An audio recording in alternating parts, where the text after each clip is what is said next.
je vais vous rappeler donc rapidement les différentes actions qu'on a faites donc les précédentes années et surtout un peu les nouveautés qu'on a faites notamment en cours de 2018-2019.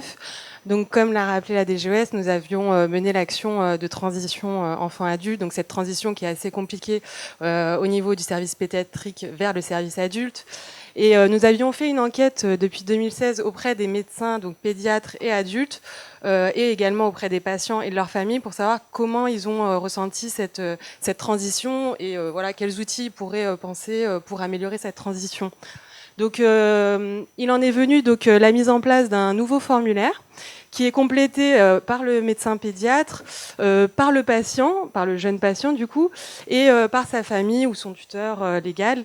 Et donc c'est plutôt pour apporter un complément au compte-rendu. Bien sûr, il n'a pas pour vocation de remplacer le compte-rendu, mais plutôt de le compléter sur notamment quels sont les traitements qu'il a en cours, est-ce qu'il le vit bien actuellement, quels ont été les points marquants qu'il a eu pendant son séjour en pédiatrie, quels sont ses principaux points de confiance, quelles sont ses inquiétudes par rapport à sa vie d'adulte au niveau personnel et professionnel.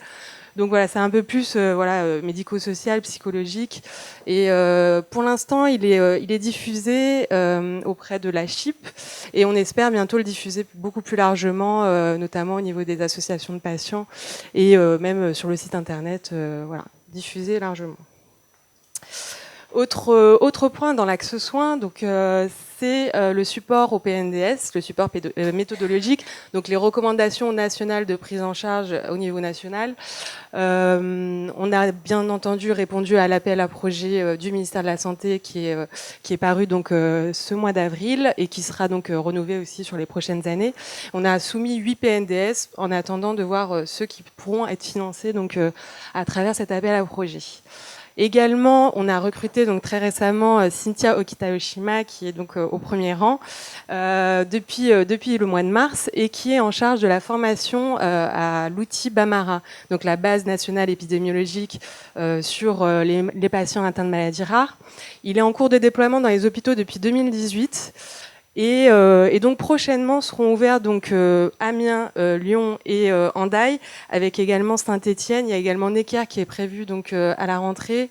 Donc il y a Cynthia donc qui se charge des formations, qui se déplace sur site, notamment quand on a des centres Marie, mais c'est interfilière. Donc tous les médecins de l'hôpital concerné sont invités à suivre cette formation.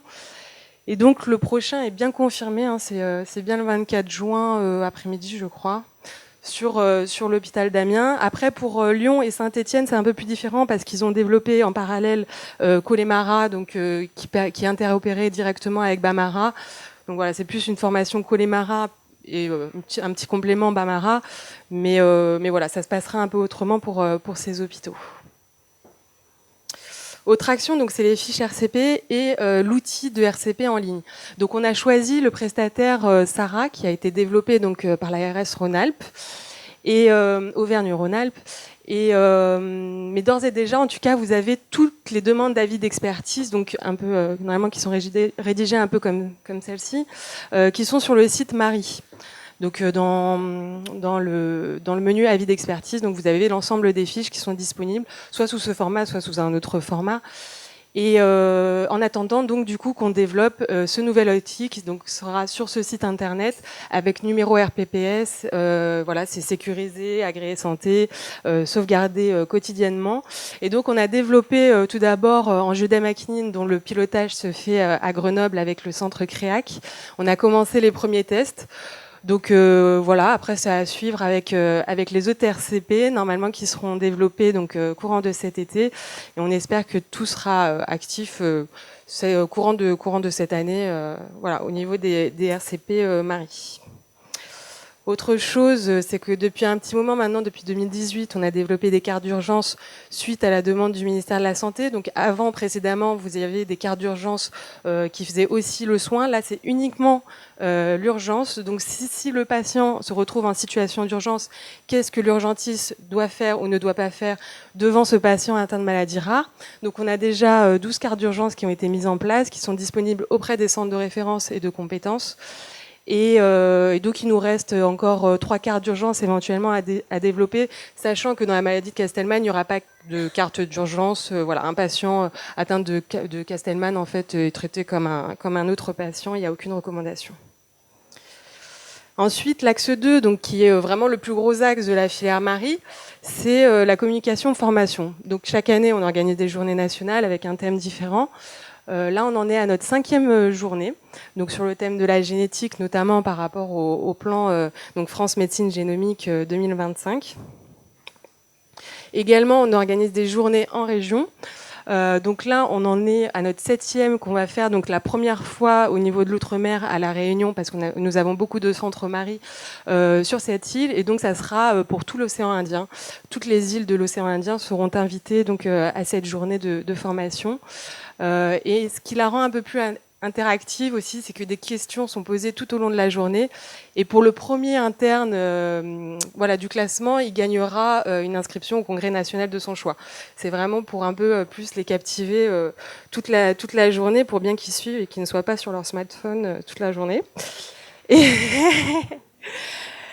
Et puis également, donc on organise une rencontre annuelle des associations de patients avec des thèmes transversaux, voilà, choisis par les associations de patients. Donc ça a lieu la veille de la journée nationale. Et sur YouTube, vous trouverez donc différentes vidéos experts témoins sur chacune des maladies de la filière. On n'a pas encore tout fait, mais d'ailleurs demain on tourne déficit immunitaire pédiatrique, et donc vous trouverez donc la définition de la maladie, enfin la description de la maladie, avec le témoignage d'un patient ou d'un parent, en tout cas d'un jeune patient. On organise également donc des webcasts médicaux. Donc cette année, c'était le 23 mai en direct de 13h à 14h, c'est annuel. Là, c'était ces situations rares qui nous posent toujours problème avec le syndrome éosinophilique, Castleman et neutropénie chronique, donc qui étaient les nouveaux centres labellisés. Et toutes ces émissions en fait sont disponibles donc en replay sur YouTube ou sur le site de la filière Marie. C'est assez facile à retrouver. Et puis je crois que c'est le dernier, enfin avant-dernier point sur la formation communication, c'est les revues post-tâches. Donc on va ouvrir en août les ouvertures aux candidatures pour les internes. Donc on sélectionne 2 internes chaque année pour participer au congrès de l'H.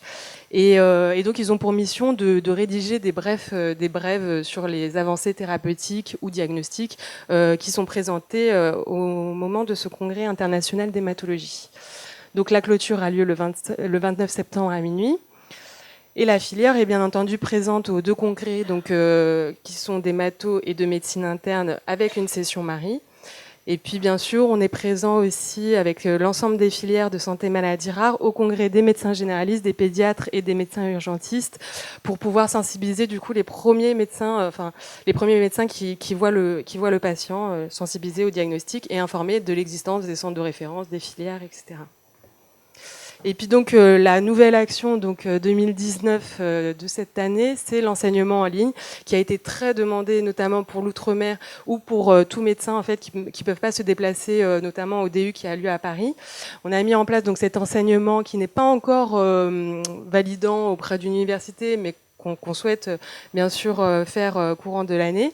Et donc vous avez 23 cours donc sur différentes pathologies, aussi bien pédiatriques que adultes. Vous avez des badges intermédiaires, donc c'est sous forme de QCM. Et à la fin, vous avez un certificat qui vous est remis si vous avez 80% de bonnes réponses à l'évaluation finale, qui fait environ 80 questions grosso modo. Donc on est à 357 demandes d'inscription depuis janvier et dont 250 qui sont actifs aujourd'hui sur l'enseignement. Et donc sur l'axe plutôt recherche, nous menons à bien des bourses, maintenant oui ça fait au moins la 3e année, grâce à nos partenaires associatifs et pharmaceutiques.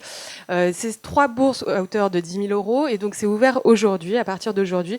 Le dossier de candidature est disponible sur le site Marie, donc dans la rubrique formation recherche, bourse de recherche. Et bien sûr il est disponible donc par email sur demande. On vous l'enverra également si vous le trouvez pas. Donc c'est ouvert à partir d'aujourd'hui et ça ferme également donc fin septembre, le 29 septembre à minuit. Donc si vous avez un projet sur l'une des pathologies de la filière Marie, n'hésitez pas à soumettre. Alors c'est pour les jeunes médecins par contre, et jeunes, c'est moins de 35 ans pour nous.